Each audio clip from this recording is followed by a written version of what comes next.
Beloved people, masih tentang time and priority, waktu dan prioritas. Hari ini saya akan membahas tentang waktu kita terbatas, apa yang ingin kita bangun. Pengkhotbah 3 ayat yang kedua berkata, ada waktu untuk lahir, ada waktu untuk meninggal, ada waktu untuk menanam, ada waktu untuk mencabut yang ditanam. Kalau kita tahu bahwa kita menghidupi waktu yang terbatas, pertanyaan sekarang, apa yang mau kita bangun? Ada waktu untuk menanam, ada waktu untuk menuai. Kalau kita nggak pernah menanam, kita nggak akan pernah menuai. Kalau kita nggak pernah mulai membangun sesuatu, kita juga tidak akan menuai apa-apa di masa yang akan datang. Dalam waktu yang sangat terbatas ini, mari mulai berpikir apa yang Anda mau bangun dengan hidupmu. Saya mengajarkan sebuah langkah yang saya ambil ketika saya mendapat visi dari Tuhan adalah start small. Mulailah dari kecil, mulailah sekarang. Jangan menunda untuk melakukan sesuatu.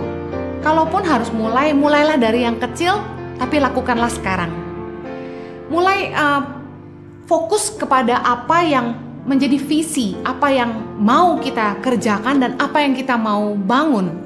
Sehingga ketika ada tawaran-tawaran lain yang tidak sejalan dengan visi itu, kita akan punya kekuatan untuk menolak. Yang berikutnya, kita harus komitmen dengan apa yang kita bangun, konsisten, kerja keras. Karena tidak mungkin ada yang jadi tanpa komitmen, tanpa kerja keras. Amsal 13 ayat 4 berkata, hati si pemalas penuh keinginan tetapi sia-sia, sedangkan hati orang rajin diberi kelimpahan. Kalau saya tinggal diam-diam aja di Jakarta dan tidak mau keliling Indonesia, Tangan Pengharapan hanya akan ada di Jakarta saja.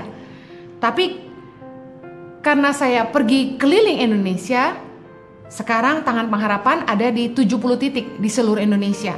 Kita nggak akan membangun sesuatu jadi besar tanpa memulai dari yang kecil. Kita juga tidak bisa membuat sesuatu jadi besar tanpa fokus yang jelas, visi yang jelas. Dan kita nggak bisa membangun sesuatu jadi besar tanpa komitmen untuk membangunnya dan bekerja keras. Yang berikutnya, kita harus bisa dipercaya. Excellent. Saya percaya bahwa nilai kepercayaan itu sangat mahal. Kepercayaan adalah sesuatu yang nggak bisa dibeli dengan uang.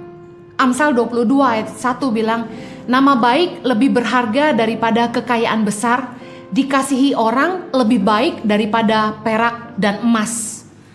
Banyak orang tidak jaga nama baik, menipu orang, membohongi orang lain, dan tidak berpikir jangka panjang. Bahwa mungkin dia berpikir dia mengecewakan satu orang, it's fine. Tapi tahukah Anda bahwa nama baik itu sangat berharga? Menjaga nama baik itu bukan bicara soal pride kita, tetapi bicara soal kepercayaan orang lain, menjaga kepercayaan orang. Banyak hari ini generasi yang menuai nama baik daripada nenek moyangnya. Dan hari ini mereka hidup jauh lebih mudah karena kepercayaan yang turun-temurun. Bagaimana kita menghidupi waktu kita yang terbatas untuk supaya kita bisa membangun sesuatu? Kita harus mau terus belajar, mengevaluasi apa yang sudah kita bangun, mau belajar dari orang lain yang sudah jauh lebih maju dari kita, mau mendengarkan nasihat, dan mau terus berkembang. Jangan puas dengan apa yang sudah kita kerjakan. Setiap tahun saya selalu berdoa dan minta pimpinan Tuhan untuk apa yang saya harus kerjakan di Tangan Pengharapan. Dan sempat ada salah satu staf yang bilang, Ibu Heni ini berubah-berubah terus. Saya bilang bukan berubah, tapi berkembang. Jadi ada hal-hal yang baru lagi yang kami kerjakan. Ada remodifikasi. Nah, terutama ketika kita melihat keadaan serba sulit, tentu harus ada penataan ulang dalam pengelolaan manajemen, pengelolaan cara kerja. Semuanya harus ditata kembali. Kita harus mau berubah, mau bertumbuh, dan mau belajar dari kesalahan-kesalahan yang kita buat. Amsal 19 ayat yang kedua berkata, tanpa pengetahuan kerajinan pun tidak baik. Orang yang tergesa-gesa akan salah langkah. Dikatakan tanpa pengetahuan kerajinan pun tidak baik. Kelihatannya rajin kerja terus, tapi nggak mau bertumbuh dalam pengetahuan, tidak mau belajar, tidak mau mengevaluasi diri. Kita nggak akan maju kalau kita hanya bermodalkan rajin aja. Pastikan kita mau belajar terus. Amsal 12 ayat 15 berkata, jalan orang bodoh lurus dalam anggapannya sendiri, tetapi siapa mendengarkan nasihat, ia bijak. Saya membuka diri untuk ditegur oleh mentor saya, oleh board advisors Tangan Pengharapan. Saya terima masukan dari staff juga. Tapi saya percaya bahwa orang yang mengerti apa yang jadi visinya, dia akan terus maju dan tetap kuat meskipun banyak tantangan.